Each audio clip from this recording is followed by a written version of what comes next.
It was the beginning of what would become one of the largest annual esports events. This was a $100,000 tournament, which was hosted in Jönköping, Sweden and premiered in DreamHack. The meta was young and vastly different between regions, and there was an absence of Korean and Chinese teams. The inaugural World Championship showcased the League of Legends esports scene at its absolute infancy. My name is Kudo, and today we look at the first World Championship and see the humble beginnings of the League of Legends professional scene.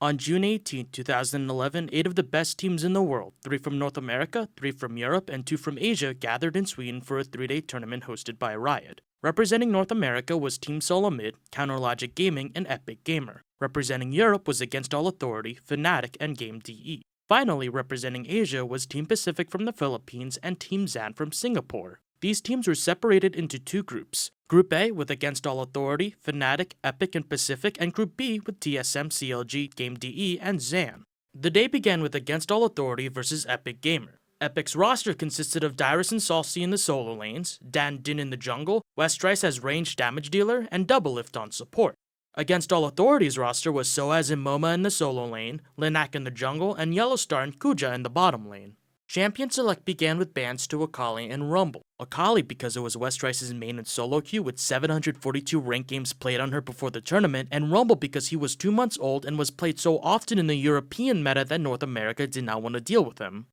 From what I've heard, the Europeans generally value Rumble a lot. So we don't know the strength of Rumble. Not a lot of people play Rumble in the US, so why play with like a X Factor, you know what I mean? So we're just going to ban what they call OP.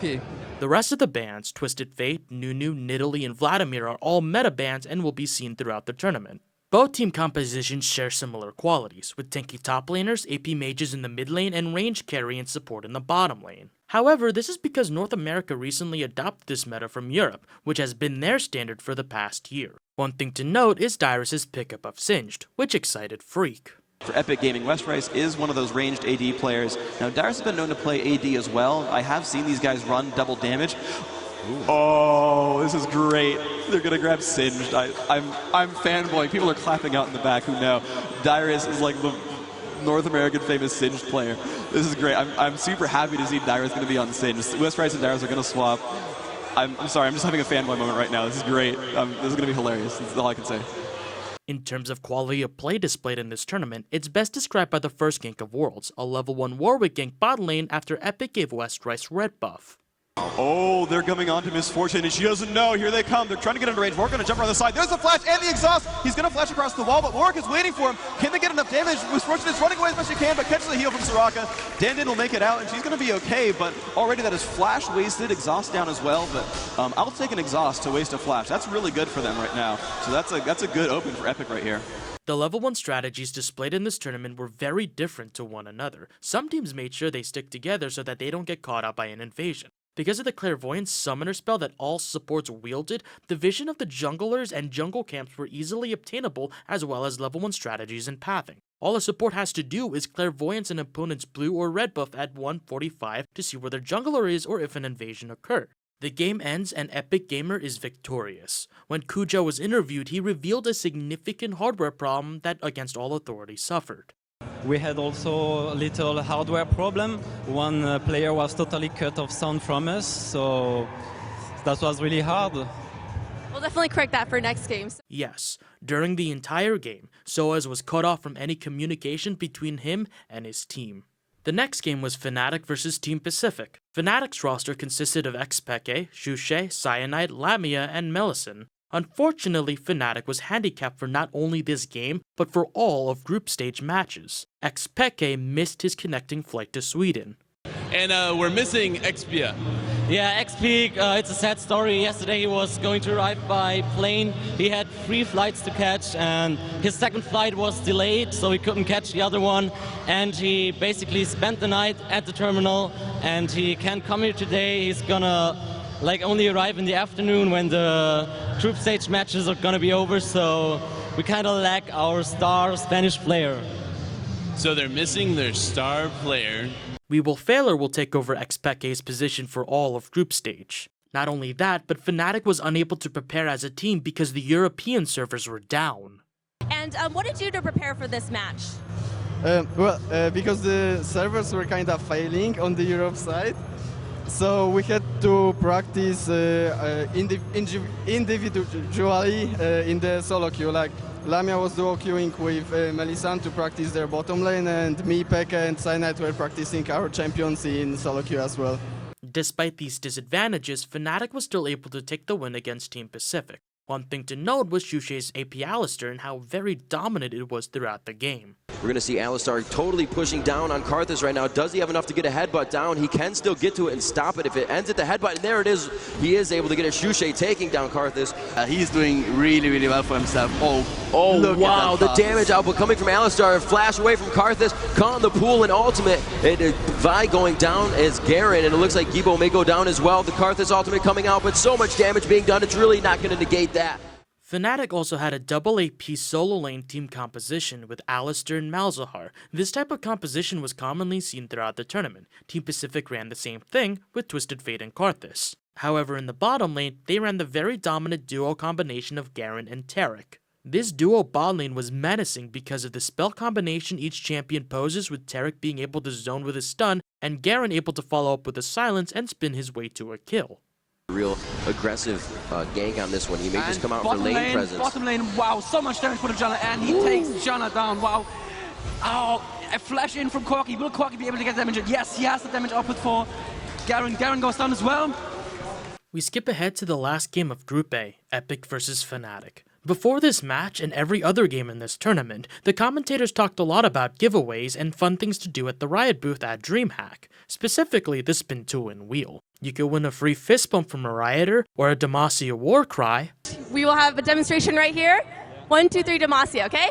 1, 2, 3. Demacia! Woo! Awesome! Another thing they gave out was an exclusive DreamHack skin, the Viking Tryndamere skin, which can be won through the wheel or through the instructions Rivington gives before the Epic vs Fnatic game.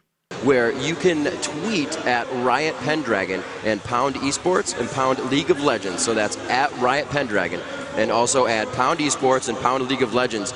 In the next 5 minutes, we're going to be taking names at Pendragon's Twitter as it blows up. In the game, Westrice was able to get a hold of Akali, forcing Dyrus to be support and Doublelift to be the bottom lane carry. Yes, this game featured a Dyrus Doublelift duo bottom lane, and they were awful. The first one here, Doublelift walking right into the bush. He will face check this, and he could be going down. He is absolutely going down. Wow. The first hill to come out before a minute of the game. Soraka in the bush. Dyrus not seeing where everybody's coming from. The Dazzle coming out of the hands of Taric. Actually, he goes on to Doublelift. Doublelift possibly going down in a matter of 2 minutes, and twice in 2 minutes and 30 seconds. Doublelift has fallen and is now gray screened again, waiting to get back in the match. It looks like the Dazzle comes out, dropped in the W of Misfortune. Can she get a double up onto Doublelift? And she does, taking him down. I believe that was actually just her regular fire, still doing a lot of damage right now. On Fnatic, Xuxie was able to obtain AP Alistar once more. Again, we see both teams opting for a double AP solo lane composition. Despite Fnatic having an early lead, Epic Gamer was able to come back and claim victory. On a side note, this is what Dyrus had to say about his Soraka and Doublelift. So, we're here with Dyrus. Dyrus, and you were playing Soraka, right? Soraka, yeah.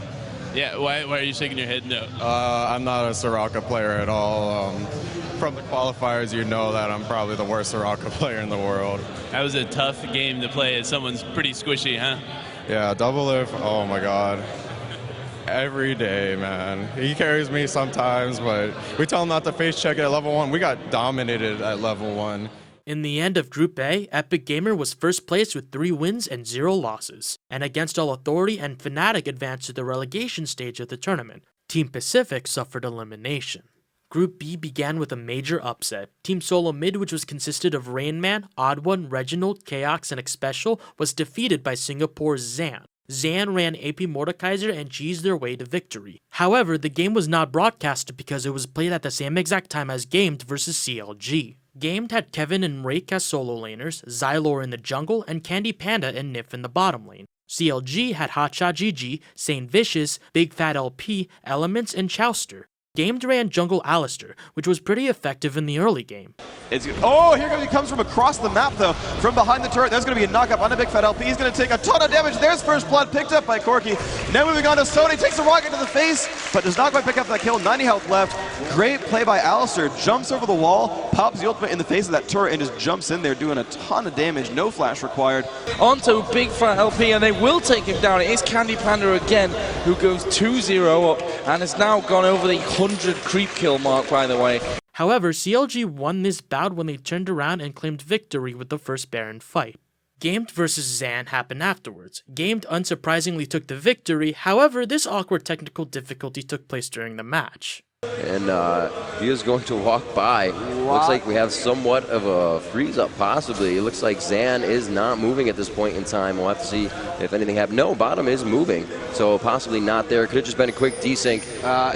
Yeah, it must have been that, and I think just seeing that, right on. that fair gameplay there, he's just thought that the guy doesn't even move. I'm not going to go in there and take advantage of the situation. That, I think, is just great. And it goes without saying, but the first World Championship had quite a few technical difficulties and production hiccups. It ranges from being comical, A disconnect, unfortunately. Let's see what's going on there and remake the game as soon as possible. You need to speak to one of the ESL guys. Let's see if one of the admins can... Oh, I think we had a problem with it. Yeah, the teams were on the wrong sides. It's very important, actually, what side you're on, because...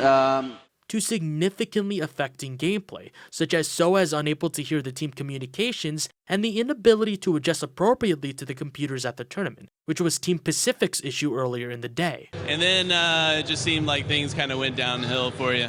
Yeah, one factor is we're not familiar with the keyboard, so I guess we need to find one. It's kind of a weird keyboard. Yeah. Yeah, all right. The next matchup was TSM versus CLG, the two top North American teams colliding once more. TSM ran the European team composition while CLG ran double AP. It was a fairly even match throughout the game, with the deciding teamfight happening after a minute-long Baron dance to tip it in TSM's favor. Actually see the ultimate coming out from the odd one.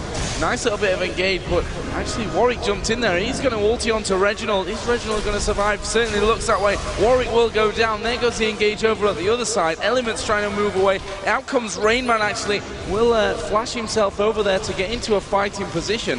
And TSM have come out on top of this one nicely, 2-0.